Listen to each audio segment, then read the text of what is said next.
சின்ன வெங்காயம் பூண்டெல்லாம் தோல் உரிக்கிற வேலை இருந்தது. அதை தான் தண்ணியில் ஊற வச்சு உரிச்சிட்டு இருந்தேன்.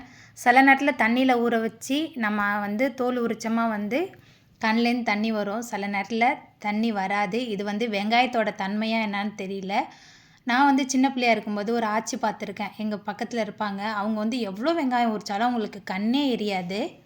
முன்னெல்லாம் ரூ. 1 ஊட்டி வரிக்கி கிடைக்கும். நல்லா பெருசாக இருக்கும். இப்போ ஊட்டி வரிக்கி குட்டி குட்டியாக பப்ஸ் மாதிரி இருக்குது. டேஸ்ட் ரொம்ப சூப்பராக இருக்குது.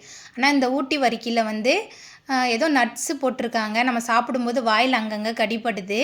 வரக்காப்பியோடு வச்சு சாப்பிட்றதுக்கு ரொம்ப சூப்பராக இருக்கும்.